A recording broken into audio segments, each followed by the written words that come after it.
Something vast moves where light dies, and it has learned the patience of water. Long before a monster had a name, the Highlands taught travelers to keep to the road and never gaze too long into peat black mirrors. In 565, the missionary Columba was said to rebuke a river beast.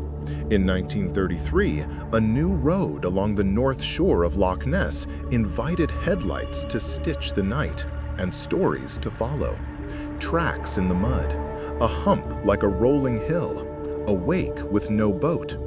When a London surgeon produced a photograph in 1934, the world finally saw a neck and head knifing through glass, or so it seemed. Tonight, we wade into a long corridor of rumor and measurement where science takes notes and folklore takes attendance. Coincidence, hoax, misread wave, or something alive, older than our certainty, turning once under a sky that never tells secrets easily. Loch Ness is a narrow ocean, 23 miles long, deeper than the North Sea in places, and fed by rivers that grind the land into tea-dark silt. Cold layers stack like panes of smoked glass. Sunlight fails early, and the bottom keeps its secrets like a clenched fist. In the spring of 1933, with the A82 newly carved along the North Shore, motorists began reporting something wrong with the surface. 2 humps, then 3, then a trail of bubbling foam, as if the lake were boiling in a straight line. Hotel ledgers caught the whispers, local papers caught fire. One afternoon, a couple watching the water described a creature rolling like a whale, then sprinting like a torpedo, throwing up a wake that traveled faster than any boat they could see. Fishermen, who know the grammar of waves better than most, admitted to seeing a long, dark shape keeping pace with them without the courtesy of a dorsal fin. Boats turned to follow slicks that refused to be wind. Binoculars trembled, cameras fumbled their film, and kept the best proofs in the dark. By summer, the name Nessie had stuck like burrs to socks. Tourists parked at laybys and stared until the locks stared back.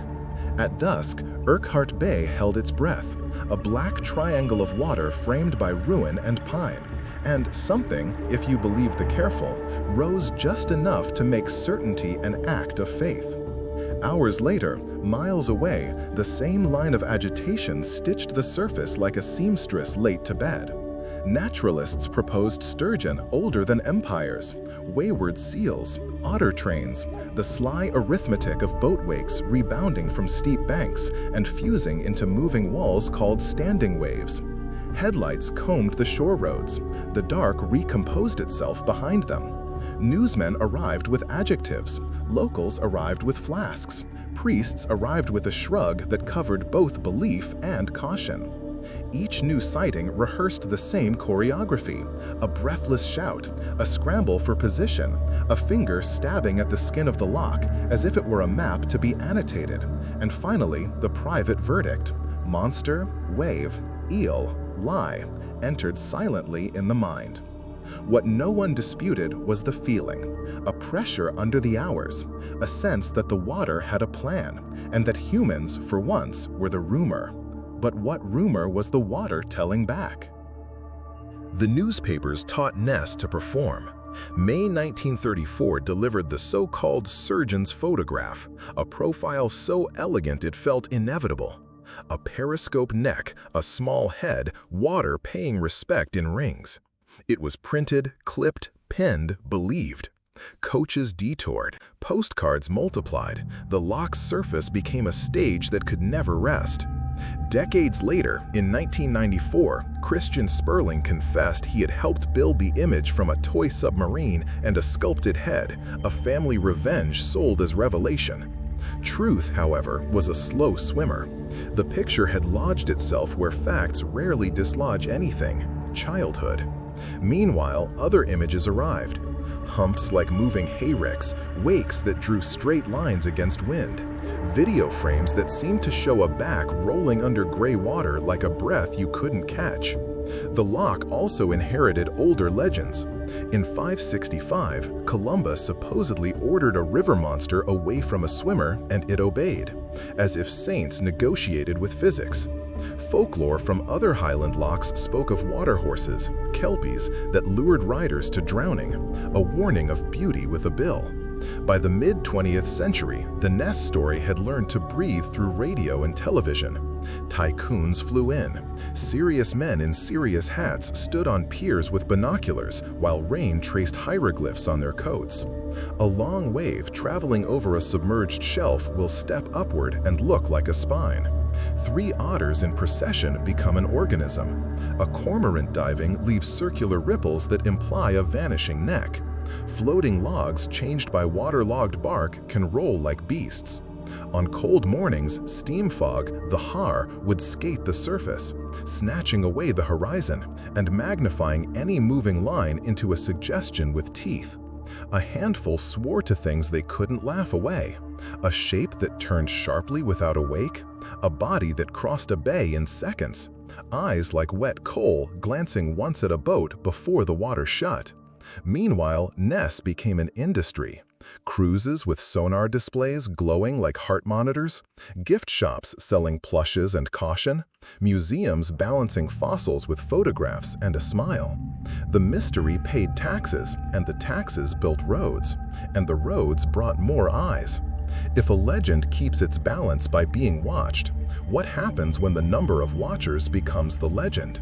Science entered with ropes, reels, notebooks, and the stubborn humility of measurement. In 1934 and again in 1954, sonar traces hinted at something large pacing a boat, the electronic beam painting a moving bruise in the water column. Engineers frowned at the printouts and swore softly. From the 1960s through the 1970s, teams took turns at the vigil. Tim Dinsdale filmed a V-shaped wake in 1960 that some analysts later called a boat and others insisted was not. To this day, the strip of grainy certainty changes shape whenever you look away.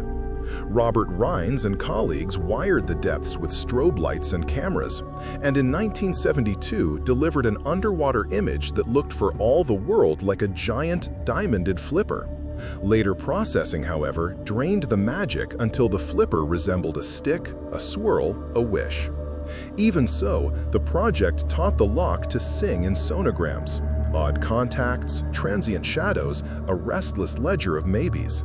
In 1987, Operation Deep Scan drew a steel comb across Ness.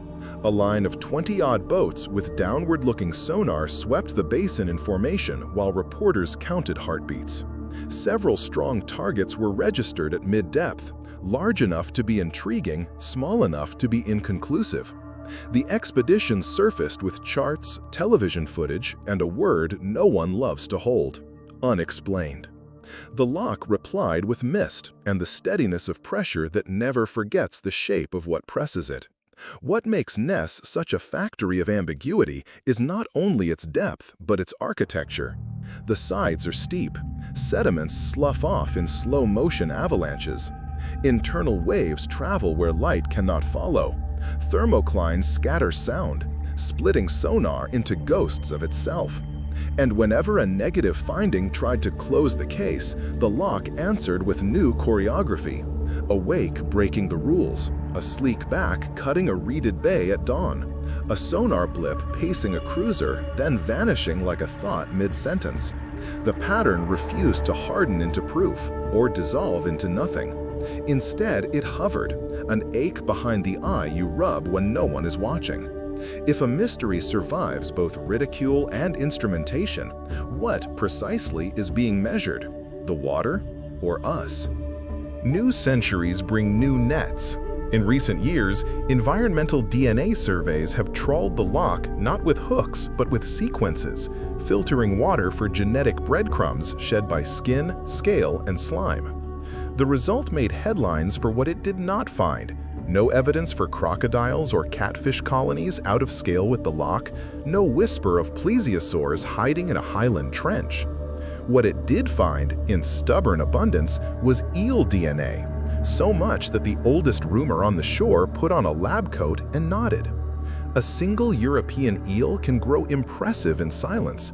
A congregation of eels can write signatures across sonar like cursive that refuses to lift its pen.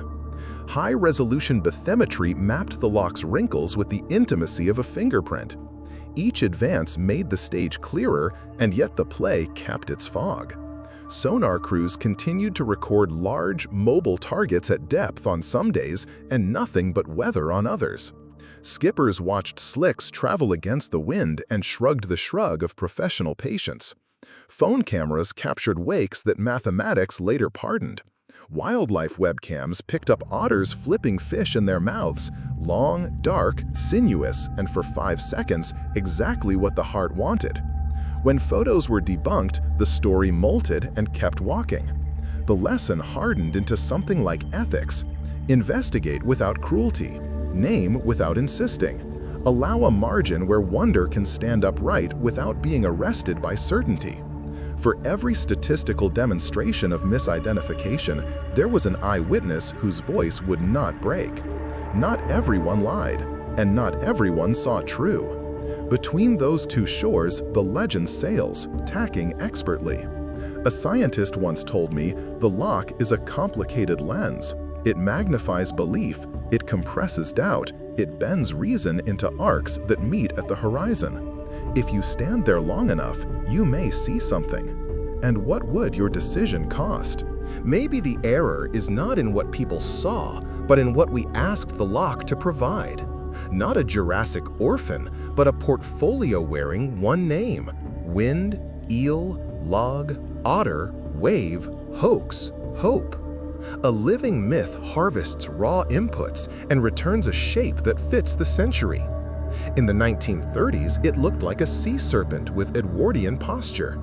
In the age of sonar, it became a skulking mass deep under the thermocline. On phones, it is a streak, a surge, a head that refuses focus. Through every mask, the constant is appetite. Ours for wonder and the loch's for our attention. Stand on the stones of Urquhart and you will feel the choreography recruit you. Your eyes divide the surface into grids. Your heart patrols them. Your mind deletes data that argue with your wish. Then the wind changes, and the line on the water moves the wrong way, and the old word arrives unbidden. Even the skeptically trained report the physiological fact of the place: a tightness in the chest, a dilation of time, a strange willingness to be mistaken if it means being astonished.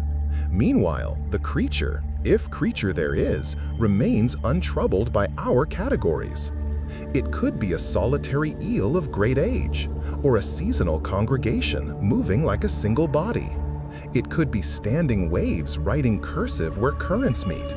It could be nothing you can net because it is a theater of misreadings. Some insist that myths are just lies that lasted. Others argue myths are truths wearing symbol to survive. Either way, the legend behaves like weather. You do not refute fog, you navigate it.